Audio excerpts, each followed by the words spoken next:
It's my very special honor to introduce Dr. John and Jessica Hannigan. Am I saying it right? Yeah. You are. Oh, yay. Names are important in the language Yeah. acquisition world. So, Heck uh, yeah.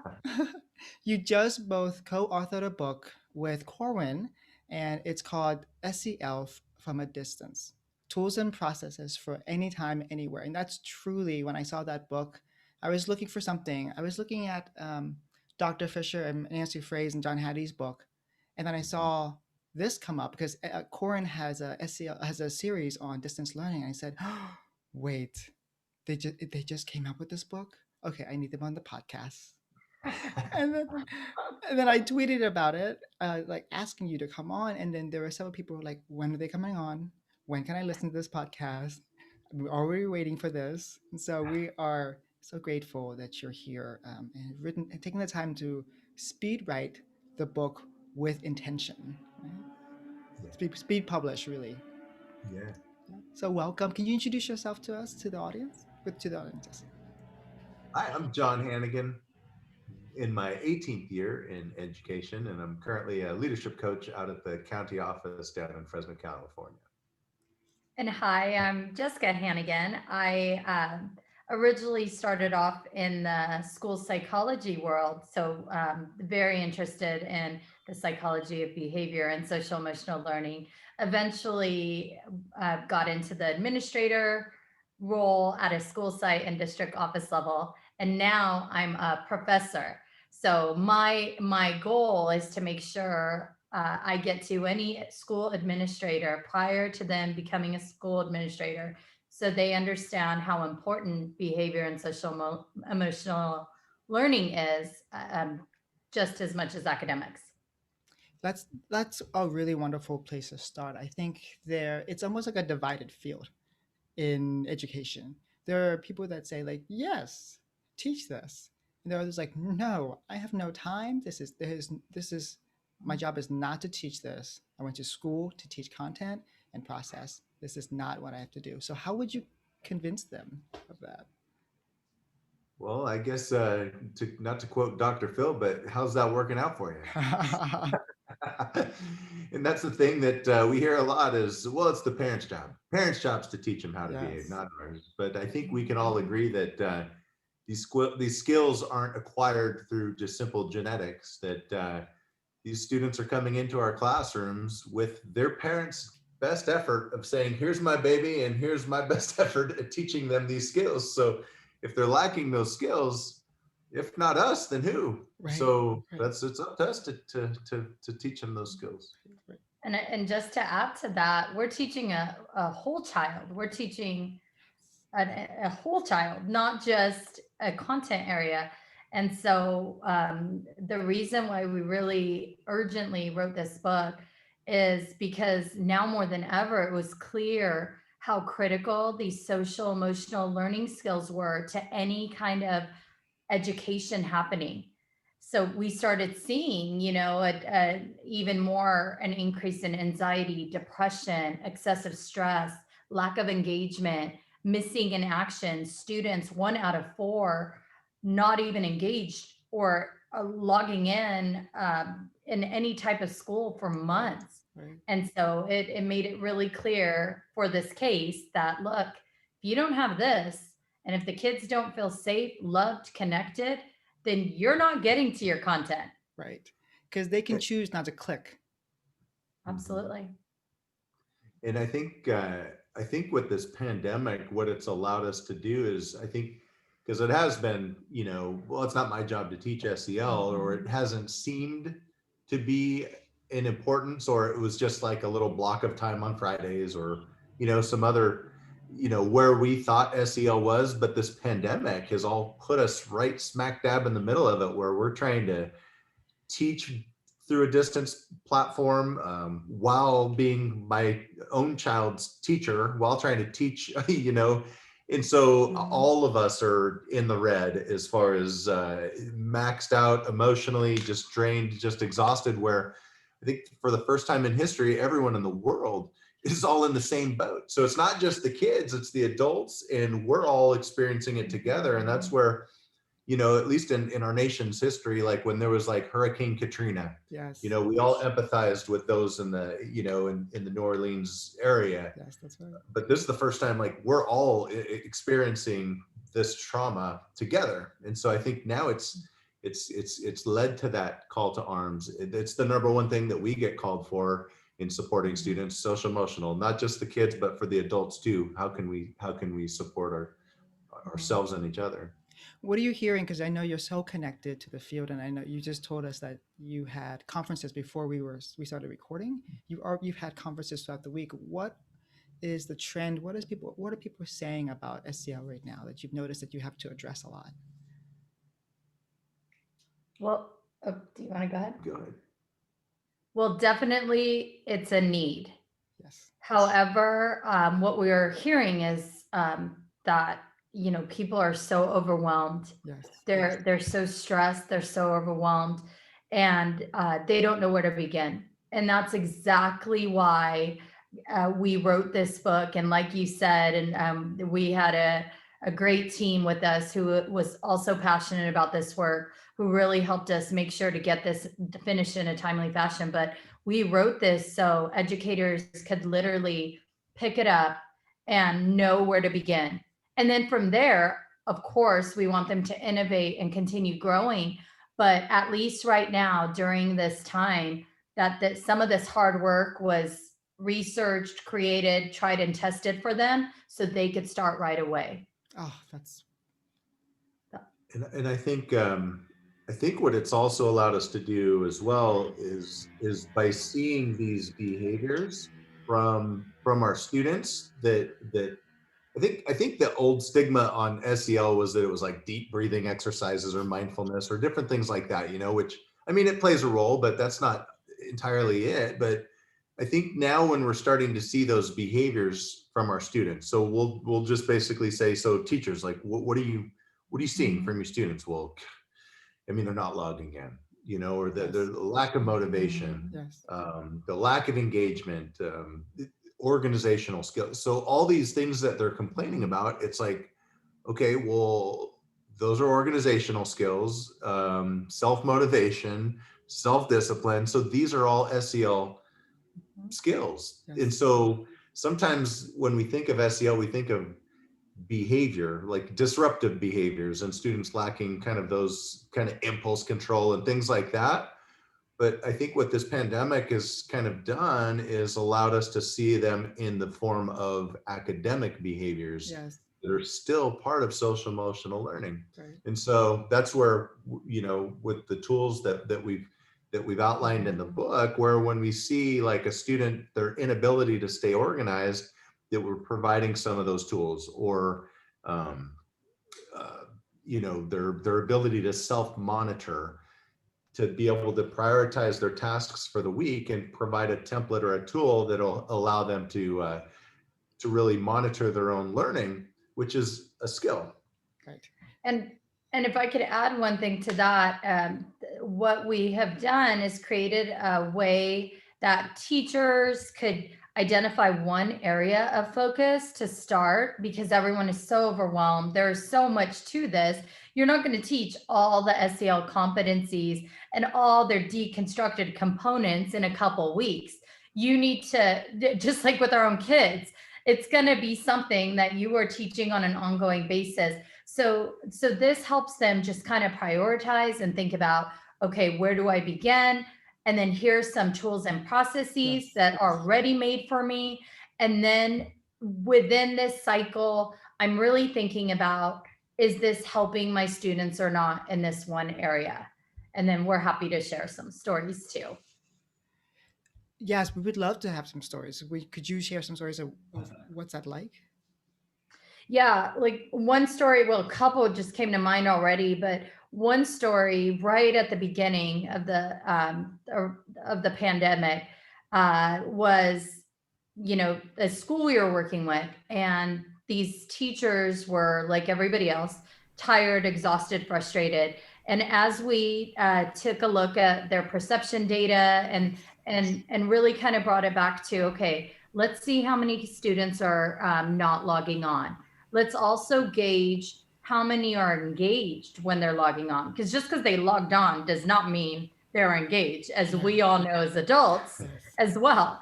And so once we did that, we kind of broke that down to, okay, let's focus on not only logging in on time, but engagement.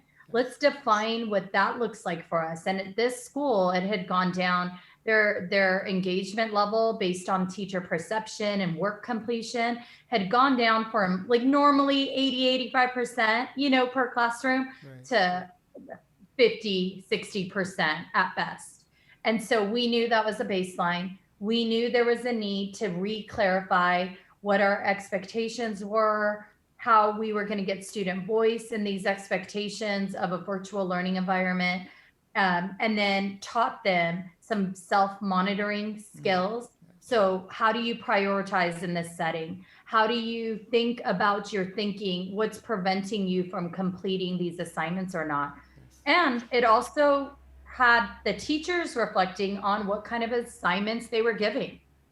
And then coming back as a team and looking at, look, we put in these virtual learning expectations. We took it to the next level of student voice, and we created virtual classroom agreements together that were put up before every synchronous session. We introduced a tool from SEL from a distance, the self-monitoring tool, to everybody, because we knew everybody needed it. And then we came back together to see, did our engagement improve? And guess what? It improved. It improved. So instead of trying to fix the whole situation, we just started there. And that's exactly what it's designed to do. Start one step at a time. Yeah. Absolutely. Mm-hmm. Could we back up and talk about, like, how would you define SEL? So I could start, and then if John wants to jump in. But for me, SEL is the relationship between emotions and behavior and vice versa. And really teaching kids, adults, how to recognize those emotions and those behaviors and build their toolkit within that are their toolkit of these SEL skills that they could reach to and that work for them in those times of need. So that's how I describe really the definition of SEL. I mean, it just goes back to educating the whole child. I think in education, we're really good with the content stuff, like you said earlier, but the teaching of academic and social behaviors, that it's our goal for our students to be productive in career and, in our community. And so what is it that we're hoping to develop isn't just some obedient test takers who take tests well and things like that, but to actually be good citizens. And and that's where, I mean, our own, we have two teenagers here, and that's where, I mean, one of them's a sophomore, and the other one is a 2020 graduate during the spring, during this pandemic, who's now a freshman in college. And we're seeing these skills as well, where, the sophomore is, I get the weekly reports and I'm like, how are you failing virtual PE? How is that even possible? And so it's like, I didn't do my log. She's like, because we have these fires up because we're in California, so we got all these fires. So they have to log 2.5 hours of physical activity and create, like, type up a log. And so they gave them a pass for 1 week because the air quality was so poor. Yeah. And I was like, a week is 7 days. It's been a month. You got to turn your logs in. And then the freshman in college, it's Tuesday night, and she has an assignment due on Wednesday. She needed a little more clarification as far as, am I on the right track? She was just going to not do it, not turn it in at all. Like, didn't want to email the professor asking for clarification. So the only other logical solution would be, I'm just not going to do it at all. It's like, come on. And so that's just an example of our own home. So it's like, holy smokes, these are our own kids. And these are skills that was an eye opener for us. Like, we need to provide some structure to give them the tools. Like literally, here's how you email your professor. Mhm. Like outline the template. Which, by the way, made the book. It made the book. Help seeking behavior. See, action research within our How own home. you actually ask for help. Yes. To answer your question too, just to add to the definition of SEL, we want to note that COSEL.org has done a tremendous job in identifying the 5 SEL competencies. Yes. And those are relationship skills, responsible decision making, social awareness, self-management, and self-awareness. What we did, though, is we took those competencies that are well versed in research for over 30 years and took their deconstructed components. So, for example, for responsible decision making, when you deconstruct that entire competency, identifying problems, knowing how to analyze situations, how to evaluate, how to reflect, ethical responsibility. What we did, because those are hard things to teach. Yes, they are. Okay. So what we did is really research and think about how could we teach all of those deconstructed components. We weren't even that great in doing it generally in person, but now we're doing it virtually at a distance. So we took some time to really look up the research around each areas. Each of these processes have very secret psychology embedded in them. Yeah. And created it in a way where anyone could pick it up and understand how this could be used to teach that area if that area is a need. Yeah, I noticed that in your book you have broken it down into very clear strategies. So I have your Kindle version, and I opened up to the table of contents, and I was like, oh, okay, they have a framework, but then they go into strategies, and I thought, oh, this is a few strategies, but no, like every single chapter is like set with strategies of like this really is the, I feel it's like the grab and go toolkit, like what do you need here? Find the table of contents. Oh, you need how to ask for help. Click on that. It brings you to the strategy right away. And so which is so practical because teachers don't have time because this is SEL is like a knot. Like how do you teach problem solving skills? How do you teach self monitoring skills? Right? It's like it's really hard. You said it well. It's hard in person. Now it's even harder online. And you've made it really possible for us.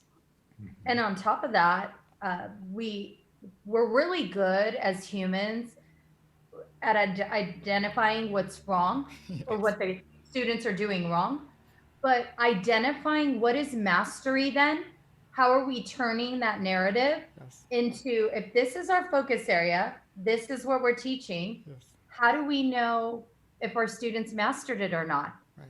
So we made sure in our framework that, and you mentioned it, we call it the SEL Competency Implementation Framework. And there's a nice little visual that will walk you through that. There's the prioritizing stage. So we have a prioritizing, a quick screener assessment.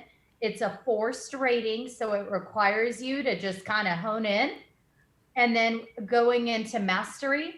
So there's some examples of how you identify mastery. And to be honest, simply put, eventually we want our students or ourselves to independently be able to use these skills. That's right. But we know students need prompt. We know some students need many prompts. We know some students, even with many prompts, still don't respond. So we need to keep adjusting. Right. And then our actual SEL teaching process. And that process is the identify, teach, model, reinforce. Identify, teach, model, reinforce. Right. It never ends. Right. It never ends with SEL. It will never end. But just like you said, we wanted to provide something that's practical that you can just pick up and I can implement some of these things tomorrow. Right. Not like all this theory and all this stuff. And then it's like, yeah, that was great, but where do I start? You know? So we wanted to give something. And then we also wanted to make that connection that the behaviors that we're seeing is a skill that a student is lacking. Yes. We're really good at doing that academically. Like if a student's not a fluent reader, okay, vowel blends and digraphs. So now I can really give them a double dose of vowel blends and digraphs and get them reading. But with behaviors, it's met usually with frustration and anger when a student's not demonstrating the appropriate social or academic behaviors. And so that's where we want to then say, so what is it that you're seeing in these frustrating behaviors? And then provide now, here's some tools and resources so that you can either reduce or completely eliminate those behaviors entirely. Right. Because And go ahead. oh no, no, you go ahead. Earlier, you mentioned like motivation, organization, self monitoring. You kindly shared the example of your children. You both look so young to have kids in college. Let me tell you that. The people in the podcast can't tell, but they look so young. Okay, they're my daughters. It's a filter. We have a filter on our screen. They are my daughters. I have to acknowledge. I helped raise them since they were 5 and 7. So 2 prior, and then John is the 4-year-old. Well, just you both look very young for just having kids. It's beautiful. And the when you shared your story, I noticed the example was that okay, these skills are lacking, and it impacted student achievement. It impacted their ability to learn. And so we can say you didn't complete this work, but we really have to address what skills did you not have to complete the work. Yep, absolutely. Or emotionally, Yes. where are you at? One tool that we really like to highlight is the empathy interviews. If you haven't seen it, it's the empathy interview template. It's a really good way of asking the user, asking our students, they're our client, they're why we do this job, how what we're doing is working for them and what is not working for them specifically, and let them speak. And so we could take their voice and adjust what we're doing to also meet their needs. If there is an area that we are also needing to improve so they could access their learning. Because we create these experiences for them, yet we never we never get their input to see how are you experiencing this experience that I've created for you. Right. And so they're probably the largest untapped resource in education. Right. Right. The students, let's Right. ask the students and they'll tell us Right. how this experience has been. And so through that is where, especially with a lot of the schools that I support, one of the biggest things is, well, they're not sharing their camera. We can't see the students when they're learning. Yeah. But through those empathy interviews, we can find out the why behind that. And so sometimes it was like, well, we take away the excuse, well, I don't have internet. Okay, here's a hotspot. So now they have a hotspot. But if it's out in a very rural area, they may not have fast internet through the hotspot out there. So in some cases, the students telling us, like, I have to turn my camera off so that I can even hear the teacher with the camera on. It's taking up so much bandwidth that it's glitching and they can't hear the math lesson or whatever the content is. And so something that was initially you're being defiant, turn your screen on type of thing, through an empathy interview, we were able to see why that was the case. Or that they may be sharing, a high school student who's sharing a room with their grandmother. They don't want their class to see that they're sharing a room with their grandmother. So there's a lot of different variables, but an empathy interview is the way to get to that root cause. Right. And the cool thing about the empathy interview is you could model it by conducting those interviews with your students and families, with your teachers also, as an administrator. But then for your students, you could use that same tool to teach them how to have empathy interviews with each other or members in the community, when there's some challenging discussions. And so it's a good way. A lot of these tools, I was going to say, could also be utilized for adults. Yes.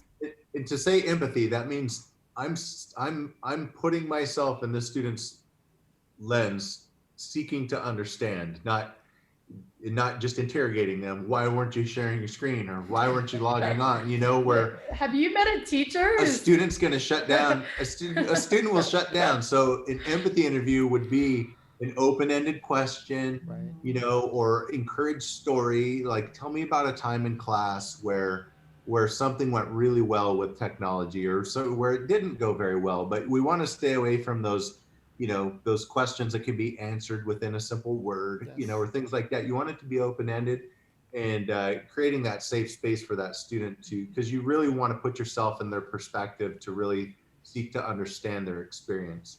It's more than just questioning. It's more than just sending out a survey or things like that. Oh, how do you organize that? Or how have you seen teachers organize empathy interviews?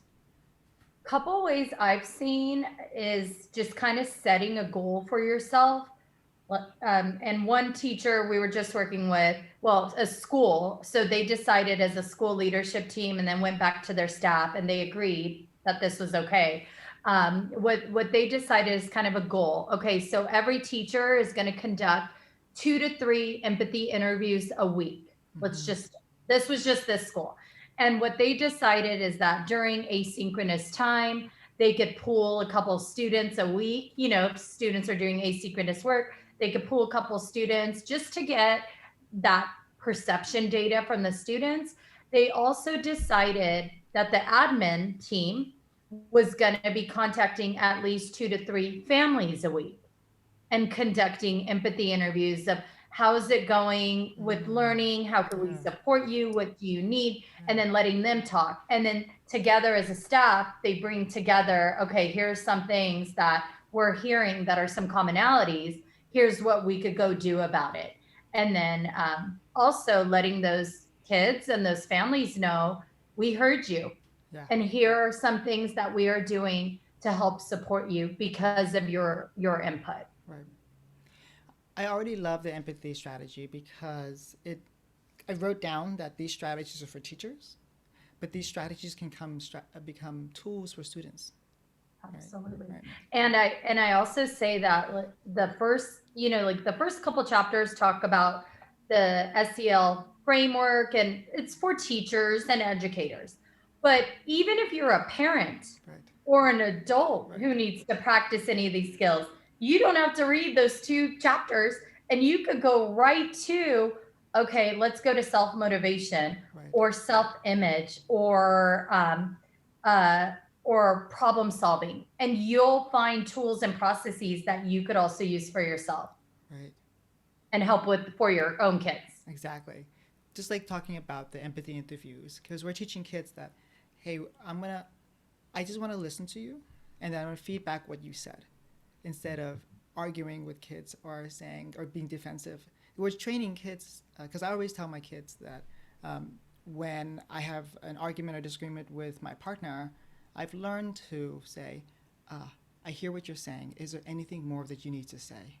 What else would you need to add? And so I'm parenting back as much as possible, and that has really helped our relationship instead of, well, I hear what you're saying, and now this is what I think. Yep. Because then we're creating winners and losers. Exactly. Like a conversation, someone's got to leave as a victor, and it's like it's when we enter a conversation seeking to truly understand the other's experience, and we can improve that experience for everyone. And I just, as you were talking to, just something kept on coming to mind is that SEL doesn't have a language. SEL, I mean, we're also reading those nonverbals. I mean, even from the screen, the tone, the way that educators are typing messages to each other, students are communicating, etiquette, those kinds of things.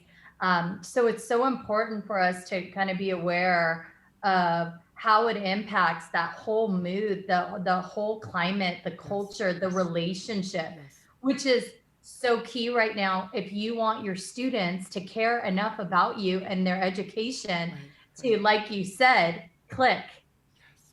Why would they click if they don't click with you? Very well said. I like that pun. I just made it up. It was our pun. We'll have to tweet about it.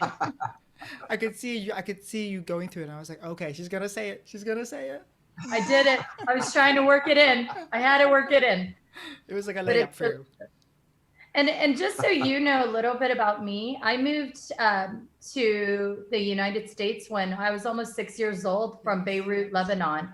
And so English learner, still an English learner. And that's what I mean by SEL doesn't have a language. Yes. I still remember Miss Kevorkian in the first school I walked into. I did not know English. I knew nothing. She was giving me, you know, the English learner test. And I had no idea what this woman was having me do. But here's what I knew is that she cared about me. Yes. She cared about my family. Yes.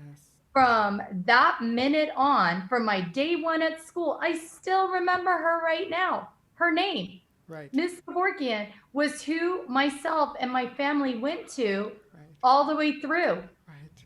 And that's what I mean is that importance of relationship, Right. caring, nonverbals, Yes. that support, the seeking to want to help. Yes. Kids recognize that, Yes. and they will really respond to that. Yes. It's like they know, they can tell. They have like we might have masters in our content, but they have PhDs in adult psychology. They do. They can look right into our soul. Yes. They can. They can tell They you can. care, and you're just waiting for retirement. And They can can. tell. They absolutely. And we even know those adults in schools Yes. and organizations we work in where we're afraid to say hello. Yes. So can you imagine? Yes. And so, absolutely. I mean, this impacts the culture of a school, a community, and so it's so important. Right. Going back to what you said, Jess, about thank you for sharing your experience of coming to America. It's in our field, we often say Maslow before Bloom's, and we say, and Steve Krashen, one of our leaders in our field, he said that if students' affective filters are high, like if they're stressed or they feel at risk emotionally, they won't produce language. They won't engage. They won't want to learn language, and they won't produce language, any language. And so that's very, very connected to our field right there. Absolutely. And even just to kind of walk through the Maslow's, beyond the physiological needs of just food, water, oxygen, Yes. that next one up is that emotional safety. So a lot of these like initiatives of like trauma-informed practices, that provides that emotional safety. Then the next one's those connections. And then above that then is really where a lot of these social emotional learning skills reside before we get to then, you know, critical thinking and reasoning. It's all connected. Social emotional skills is in that pyramid. Right. And I always think about social emotional skills similar to the pyramid. I always think about it as the doorway to other worlds, right? And so if we don't have students trust, that door is closed, and they're the only ones that can open it. We can make it inviting for them, but they're the ones that want to open and walk through. That makes me remember, like, because help seeking was something that we had talked about Yes. prior, and so it requires then the metacognitive skill of being able to be aware of that I need help on this topic or what have you. But then it requires then that emotional safety to then, you know, be willing and feel safe to reach out for help. So if that's something that as a faculty, you know, on my campus, we're really going to encourage help seeking and build that within our students. Right.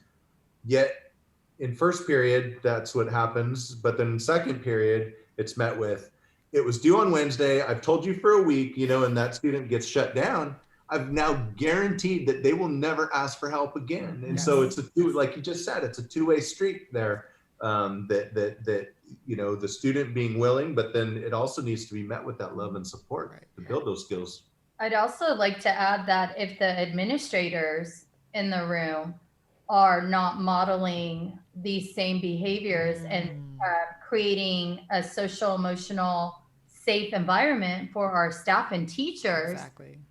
then there's also going to be a negative impact on, you know, the engagement of even the adults. Right. And how they're responding. Yes. I'll give you one example. I mean, we're connected to a lot of teachers and administrators, and know how hard everyone is working. But we had some teachers in tears because as they're trying to learn how to teach online for the first time, they're having admin popping in, doing their little evaluations on how they're teaching on Zoom, and you know, causing excessive stress, anxiety, effective filter. Like you all said. those things. So that's one example of what I mean by, if you want your teachers to model it Right. and provide that emotional safety, Right. then you also need to provide that for your teachers. And I'm not saying don't ever do a virtual walkthrough. I'm saying if you are going to do something like that, get everyone on the same page. Maybe give a skill that everyone should be focusing on. Give them some models. Let them know that when I'm walking through, all I'm looking at is if you're practicing this one area, that's going to cut down The stress. that stress Yes. significantly. But Yes. those kinds of little things could really make a huge impact. And so before moving over to the county office, I was a principal for 10 years. And so the way that I support my teachers, because there's going to be times that you're gonna need to ask for things. I mean, Yes. as a principal, but if all I'm doing is asking for them to give without making those deposits, that's why I compare it like currency. I'm either making deposits or I'm making withdrawals. Those are as a principal, I'm either going around making deposits or I'm making withdrawals. Yes. But if all Yes. I'm doing is going around making withdrawals and I'm getting that kickback saying insufficient funds, you're overdrawn, buddy. Then that's where teachers are going to push back and shut down. So I got to make sure that I've got enough deposits in Yes. that emotional bank, in that credibility account. I mean, all that stuff that then allows you, when you do make those withdrawals, that account still has enough deposits in it that it's not overdrawn. And so Right. that's what helps teachers continue to run through brick walls for you and continue doing things when they feel supported like that. You both really talked about the culture setting from principals. If principals can do that, teachers can do that, and then students will see that as a culture. And when they move from one Zoom room to the next Zoom room, they'll see that as well. I, uh, when you talked about deposits, you like sang to my heart because I always share with teachers in the field who are teaching language learners. We co-teach and we co-plan. So it's a lot of collaborating with colleagues. But I always say every single interaction is either deposit and a withdrawal. And Michael Bonner said that you cannot withdraw from a relationship you haven't deposited in. Right? And so that's exactly what you said. Man. And I was going to add to that is every interaction could be a form of a positive intervention if we Yes. use it in that way. Yes. Sometimes we underestimate the importance of that positive contact or those connections or those positive deposits, and they're huge. And our students recognize them too. They do, just like they recognize um, teachers who care, teachers who are not as caring. We only have 15 more minutes, so let's talk about the strategy. You've already shared some strategies with us about the empathy interviews, and you also talked another strategy about there's a template, a prioritizing template. I think that one strategy that I think that is so fantastic is your framework. Even though that's not a strategy, that's a foundation for everything else, that awareness. But we would love for you to share 3 strategies from teachers to say, okay, I'm bought in, I know this is important, I'm overwhelmed. How do I do this? Give me 3 strategies. You want me to go or Go you? for it. I could start with one strategy that has been really powerful is the actual virtual classroom agreements. Very powerful. What you do there is it's basically 4 quadrants, and it's teacher to students, students to teacher, students to students, everyone to the environment. Did I miss one? Nope. Okay, did it off the top of my head. And what that requires is for student voice in those quadrants of what are we committing to together. So what is this respect agreement or this virtual agreement look like, and we're all committing to it together. And then when I was in person, we would have the students sign it like a contract, and it would be our classroom agreement. It would be up in a classroom. Now it's just virtual, similar. Students sign it virtually. It's pulled up and it's used at the beginning of every class to review. These are our commitments to each other. And then it's also utilized if you need to do some reteaching with certain students or have a conversation, or if something comes up and you need to add it to the agreement. Very powerful, easy tool, easy to do, and students really enjoy it. Now you have to be prepared to hear what students are expecting from you as a teacher. And the one rule is that the items need to be positively stated. Yes. So instead of know this, know that, we need to list what we want to see instead of always listing what we don't want to see. Exactly. So that's one very popular, easy strategy that you could use. Along with that, I just want to throw this one in there is positive classroom mantras. Mm. And so very simple to do. I still do it with my doctoral students in admin school. But basically it's the idea of making sure that you have a classroom mantra, just like you would have had in person.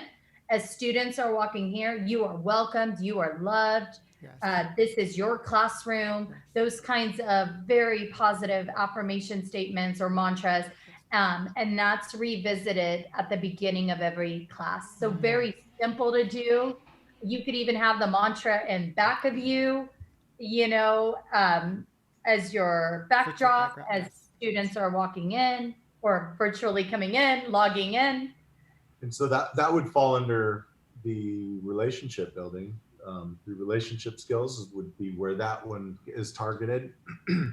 One, because it's from a distance, or it's also anywhere in any setting. And so there will be a time when those vaccines will come and we will be back to 100% face to face with all students. And so that's where we wanted these tools to also be practical, but we also wanted the reader to understand really the thinking behind the thinking, that goes the thinking behind the tool, so that then, virtual face to face, that we can adapt and innovate and create our own if we know that why these tools are put in place. So another one would be, as far as responsible decision making, one of those sub as far as the deconstructed skills within responsible decision making is identifying problems. Right. So how do we teach students how to identify problems? Well, we need to create that safe space. And you'll see a lot of kind of cross pollination as well, because by creating that safe space, if I'm a student walking into a classroom every day that has those positive mantras where it's like, you are seen, you are heard, you are loved, and I'm seeing that, feeling that every day, You're more than enough. Yes. Exactly, it builds Oh, that I trust. like that. And so and then by setting that foundation within those also, relationship building, by creating those classroom agreements where these are promises that we're making to each other. And now going further, now if I want to introduce identifying problems, well, I could do that through some classroom meetings where students have voice, where they can say, what is a problem in our community or in the world, or something that we want to then, in a safe space, be able to talk through, where then you can still send them into breakout rooms and they can all have roles, and to be able to teach them how to, perspective taking and things like that, and to do it in a respectful way, and to really then establish what those outcomes and what those those closing commitments to that would be, where then students then feel empowered, where then they can't wait to, hey, I saw this on the news, or this is, and I want to bring it into the safe space where they're learning about the world, within this safe structure, while building these SEL skills, such as identifying problems. And I wanted to say that is the tool. It's called How to Have a Virtual Cluster Meeting in 20 Minutes or Less. Wow. So we know time is a factor, but it's the idea of trying to fit that in intentionally when there is a need. So for example, this other teacher we were working with, she was having a lot of issues with logging in on time. So I said, why don't you pose the question to your students and have a cluster meeting? Instead of us trying to figure out what the heck's going on, let's hear from them. And so she used the model to get input from them. And guess what? After putting in what their suggestions were, improvement in how students were logging in on time. Wow. I mean, it's like, it sounds so simple, but it's intentional. Right. And you're not just doing we call it going beyond an SEL curriculum. Yes. This is a very intentional based on the needs of your classroom or your school. Would you run us through that chat? I'm sorry, John. Oh no, I was just going to really quickly just share that another for self-management would be goal setting. And so there's things that we can then create that structure where, you know, a student can have a short-term goal, like I could do this tomorrow, or what's another goal that you would like in a month or 6 to 8 weeks or something like that. But then also saying, what are 2 things you're going to commit to so that you reach this goal? And what are 2 things that you're going to avoid, you know? And so it helps them also monitor their progress as far as, did you meet your goal? Why or why not? You know, or they commit to, you know, not watching TikTok videos till 1 a.m. every night, you know, or different things like that, where, you know, it could be something simple like just logging in on time. Did you meet your goal? Did you log in on time all 5 days this week? You know, something simple. And so just those are things that traditionally we wouldn't have thought of as social emotional learning skills, but that's part of self-management and goal setting. Sorry, go ahead. I didn't mean to interrupt. Yeah, you're saying like goal setting, like micro habits, micro wins. Yeah.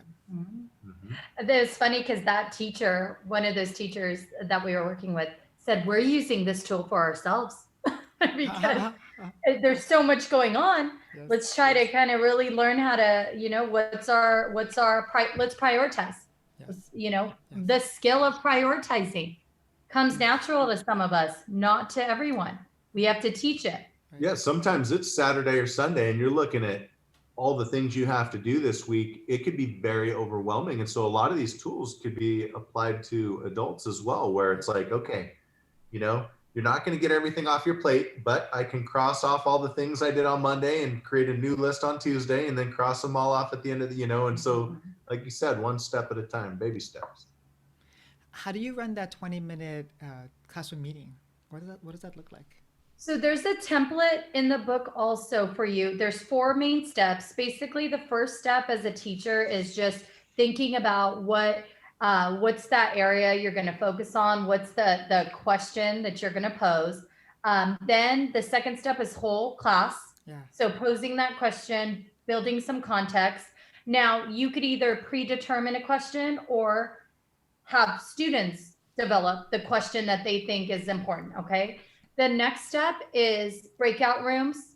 So really teaching them to go and learn how to perspective take and know that they're not always going to agree on the solution, but their job is to go to the breakout room and come back with one possible compromise, resolution, action, and share it to the whole group when they come back. And then the ending, there's a document, it's a commitment sheet. Yes. Is just filling out a commitment sheet of, look, this is as a class, here was our question, here was what we all came up with, we did a vote, we came to agreement that these are all important for us to address if it's something that they could address within their classroom. And then it's logged, and then at the beginning of the next 20-minute meeting or virtual meeting, you bring that up again. Remember, this was our commitment from last time. Now we're going to move to this topic area, or you may continue an area that is important. That's such a really well structured approach to having a conversation. And that's what we try is to make sure, and want to be really intentional to say this, there are processes and steps behind each one of these tools. I know John mentioned prior.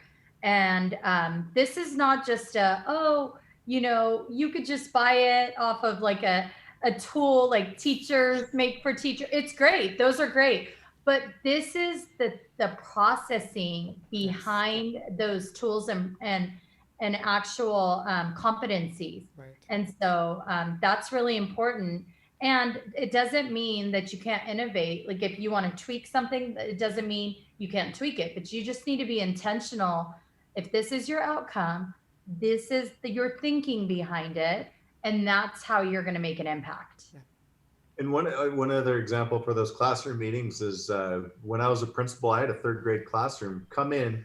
with a big poster paper. They had their classroom meeting and they wanted to increase the circulation of the leveled books that we had for the third graders. Oh yeah. And so they identified as a problem that we need more books at this level, and created a plan. It wasn't like go by us. Like they really had like both sides of the argument and had actual solutions that they came up with as far as like some fundraising activities that they could do or be part of to help increase the circulation of reading books at that level. Right. And so it doesn't have to be like controversial things where your classroom's going to be divided or Right. things like that. There's Right. there's also, when we say problems, also things like we don't have enough reading leveled books at this Right. age. And I love that strategy, right? Oh, I love that example because it shows how kids can use the process in Exactly. different situations, and that's what we want, because we want kids, just like students who are learning another language, we don't want them to be dependent upon the teacher. We want them to be dependent upon the strategy or the process, right? Mm-hmm. Well, I know we have 3 more minutes before you have to pick up your child. So thank you for spending the time with us. It's already like I know I could spend another 8 hours just learning from you, and just you're making the book really come alive. So it's really good. I would love to be a grad student, a, a principal in your course, in your doctorate course, and then I would love to be a teacher in your school, John. So. And we'd love to have you. No, That this is, has felt like it's only been 5 minutes. You're I great. agree. How did it go so fast? Well, and thank you for the work and impact that you are making with your voice and your area of expertise. I mean, it it means a lot. And so, like I said at the beginning, this book is meant for Yes. every child, everywhere. Yes. And so, thank you for giving us the opportunity to share it. If we could, we would literally make it rain SEL from a distance and give it to every human in the world to use it right now, if we could. I will say, just want to throw it out there that right now, Corwin.com has extended a 30% off discount for the hard copy of the book. And if you go to Corwin.com, the code is all caps SEL now. Wow. SELNOW. And Okay. so until the end of this year, there's a 30% off code. Oh, So wow. just wanted to share that. Okay, I'll make sure this podcast comes out pretty early then. I want to end this podcast with 3 questions that I always ask my teachers or participants and scholars. It's called red light. It's called traffic light teaching. Green light is something that you ask teachers to do as much as possible. Yellow light is what can we do to slow down our practice, and the red light is what is something we should stop doing or abandon. You can do any one of those in any order.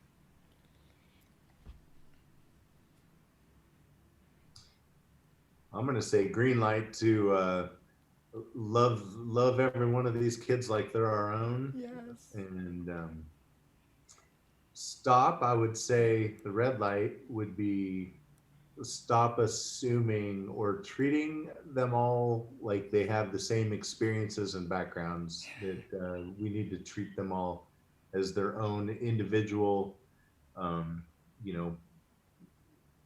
know, blessings that they all are. Yes. And so that when they do struggle, that we don't treat them in terms of sameness, that we're meeting them individually where what they need. Thank you. Yellow, I would probably say Don't look at my yellow. enjoy the weekends. Take time for yourselves.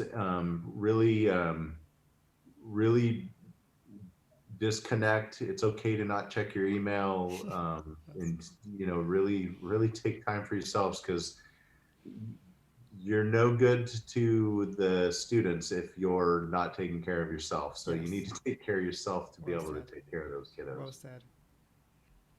Okay, and my green, I'm like hiding my green light. So my green light is SEL needs to be the same priority as any other academic teaching in a classroom or school or learning environment. Yes. Absolutely, it needs to be just as high as a priority. Yellow for me would be to slow down and in that be intentional about what you're deciding that you're going to teach in your classroom, and just kind of slow down and process what is mastery of that. What is it that I'm trying to get to? So I'm not just doing a bunch of like we said at the beginning, which is also a strategy, but we're not just like throwing out, today we're doing mindfulness, tomorrow we're doing, classroom meeting, the next day we're doing it. It's not, it needs to be a lot more intentional, Yes. as you're, going through to see if it's working or not. And then red light is SEL is beyond a curriculum. Yes. So it's fine if you, so stop just saying we're doing SEL because we have an SEL curriculum adopted, or that we have it at Friday, every 30 minutes week us, for 30 minutes. minutes. So stop just making it a compliance, Right. and really use SEL from a distance Yes. framework, like you mentioned, Yes.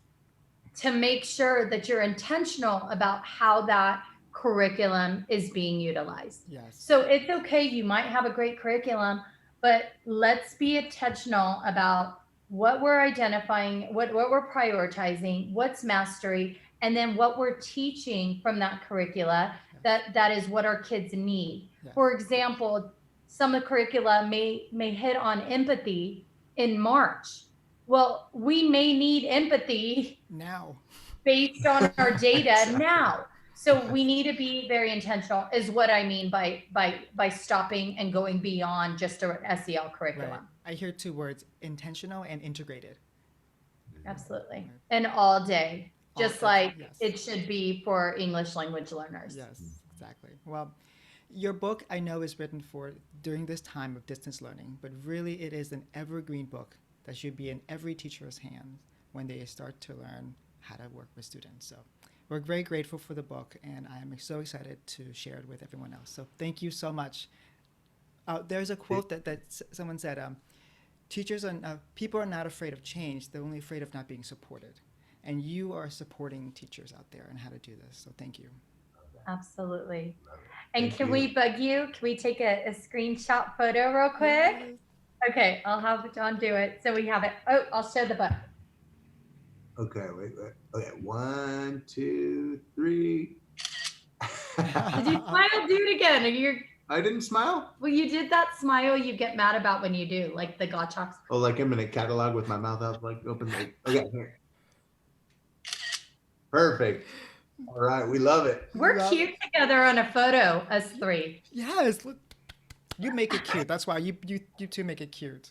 Oh, you too. Hey, you're the best. This has been a blast. Seriously. We appreciate How it. did it go so fast? Enjoy your weekend. You too. And have fun picking up your child. And then let me know whatever I could if you post anything I could share. We have a Facebook group too. Oh yes. It's called Equity and School Discipline. Okay. If you're on Facebook, but I'll share it everywhere as well. Okay, I'll make sure to give you rights to publish it wherever. Yeah, whatever you need. If we Okay. could help, just get your message out. We would love to. Thank you. All right, thank you. Bye. You're great. Bye. Thanks. You too.